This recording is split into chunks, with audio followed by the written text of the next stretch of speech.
La escuela es fundamental para la vida de muchos niños, niñas y adolescentes, más allá de ser únicamente un recinto disciplinario en el sentido Foucaultiano.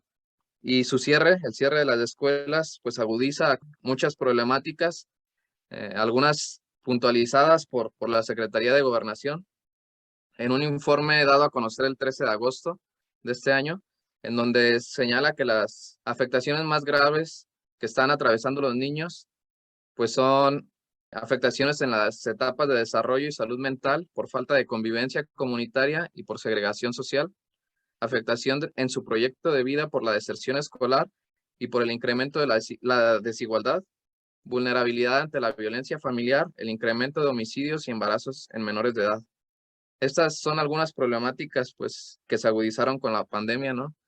También ahí en su informe señala la Secretaría de Gobernación que las escuelas son espacios de formación, pero también de convivencia, que permiten prevenir y detectar otros tipos de violencia, tales como el incremento de violencia familiar que se disparó durante el primer semestre del 2021.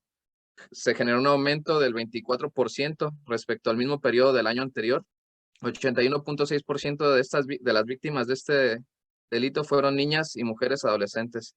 En 73.29% la persona responsable tenía algún parentesco con el lesionado.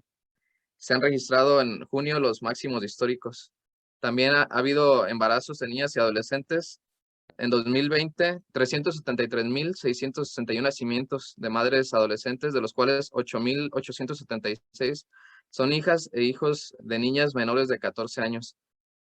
También hay un problema muy grande en cuanto a las defunciones por embarazo, parto o puerperio en estos casos, el cual ocupa el sexto lugar en motivos de muerte entre mujeres de 15 a 17 años.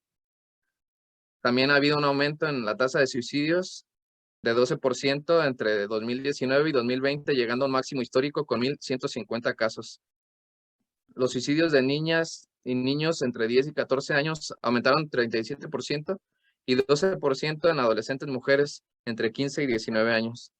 También hay un problema de desnutrición infantil, según reportes de la UNICEF.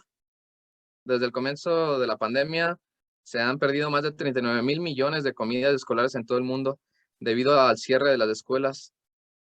370 millones de niños y niñas del mundo han perdido de media un 40% de las comidas que suministran las escuelas desde que éstas cerraron con motivo de las restricciones de la COVID-19, según su informe. También ha aumentado el trabajo infantil, según reportes de la Redim, que es Red por los Derechos de la Infancia en México.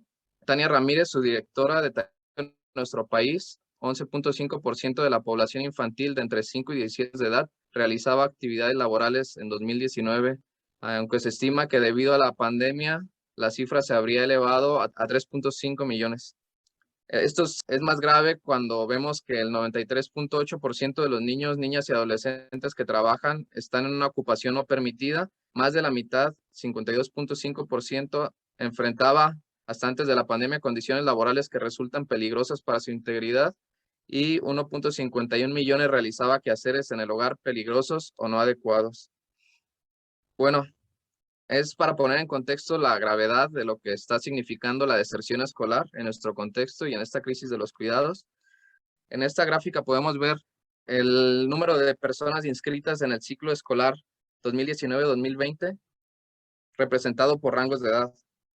En México hay 54.3 millones de personas de entre 3 y 29 años, 33.6 millones estuvo inscrita en el ciclo escolar 2019-2020. Se estima que 2.2, o sea, 738.4 mil personas no concluyeron este ciclo escolar, de las cuales más de la mitad señalaron que fue por motivo relacionado directamente con la pandemia. El alumnado de entre 3 y 29 años que sí estuvo inscrito, pero que no continuó o desertó el ciclo escolar debido a la pandemia o a la falta de recursos económicos, fue de 1.8 millones. La mayoría fue de escuelas públicas, con 1.5 millones en comparación con 243,000 de escuelas privadas, según una encuesta del INEGI que mide el impacto de la COVID en la educación. Aquí podemos ver este porcentaje, estos 58.9% representado en los motivos que dieron, ¿no?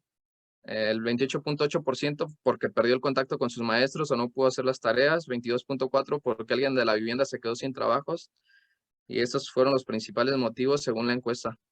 5.2 millones de personas no se inscribieron al ciclo escolar 2020-2021 por motivos asociados a la COVID o por falta de dinero o recursos. 3 millones de estos son niños y niñas. Sobre los motivos asociados a la pandemia para no inscribirse en el ciclo escolar, 26.6 considera que las clases a distancia son poco funcionales para el aprendizaje, 25.3 señala que alguno de los padres o tutores se quedó sin trabajo y 21.9 carece de los dispositivos o conexión de internet. Aquí está representado en esta gráfica, de estos 5.2 millones que no se inscribieron, 2.3 millones fueron por la pandemia y 2.9 por motivos económicos, que también podemos relacionar muchos de ellos con la pandemia. Aquí vemos también de estos 2.3 millones que están directamente vinculados a la pandemia, cuáles fueron los motivos, ¿no? También hay una brecha digital en la educación. La Secretaría de Educación Pública puso en marcha diversas iniciativas de educación a distancia, dentro de las cuales destaca la de Aprende en Casa, que se transmitió por televisión abierta, radio y diferentes plataformas en línea. También la Estrategia de Educación a Distancia, Transformación e Innovación para México, que se dio en conjunto con Google for Education y YouTube. Y Jóvenes en Casa, una plataforma digital con herramientas de enseñanza emocional y sesiones en línea. Pero aunque parecen muy inclusivas, en nuestro contexto hay una gran población que ni siquiera tiene televisión, según una encuesta nacional sobre disponibilidad y uso de tecnologías de la información en los hogares 2020 del INEGI.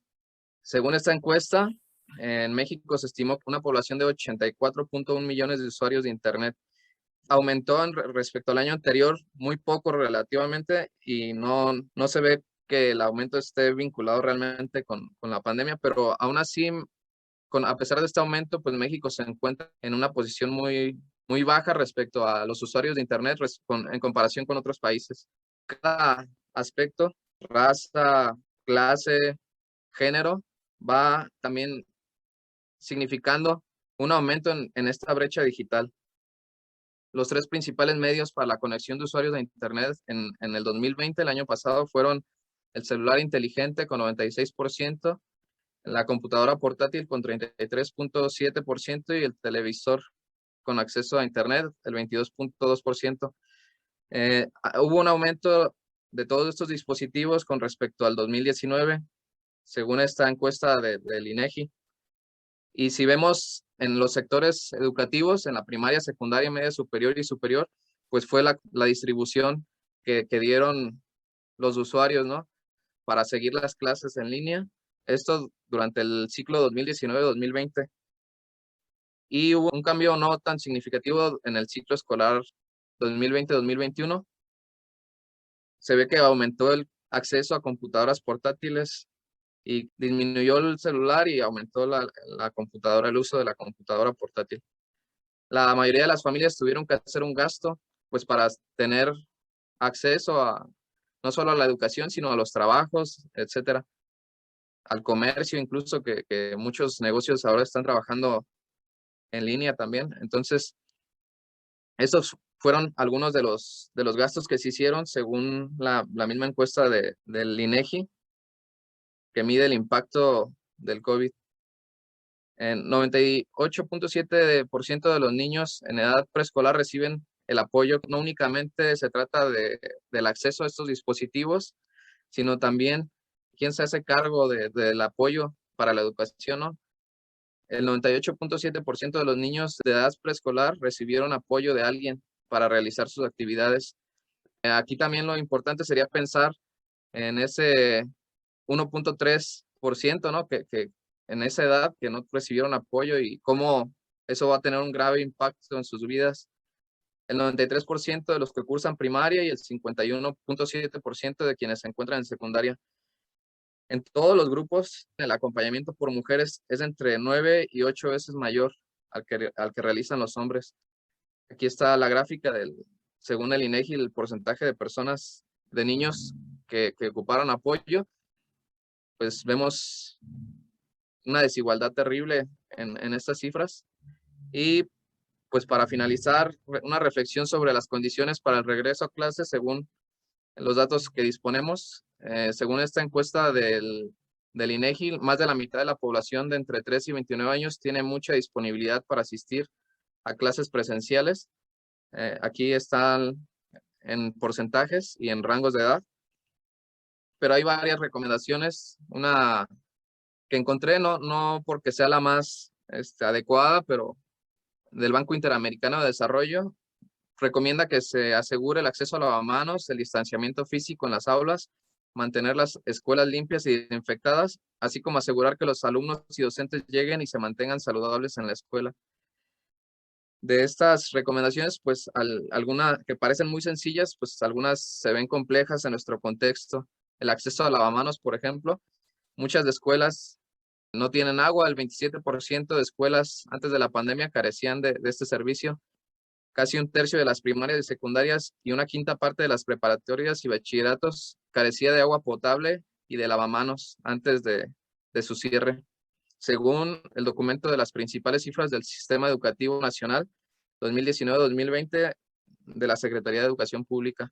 Estas son las cifras de las escuelas básica y media superior. Y pues a pesar de los desafíos, las universidades para el bienestar, para reflexionar un poco, ¿no?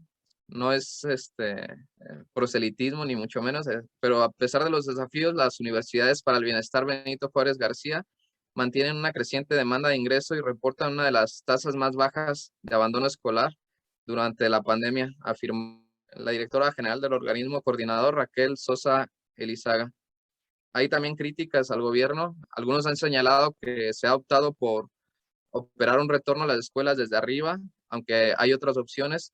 Docentes de la coordinadora, por ejemplo, han propuesto consultar a las familias respecto a la apertura, partiendo del supuesto de que cada comunidad escolar puede decidir de forma autónoma el momento idóneo para el regreso a actividades presenciales.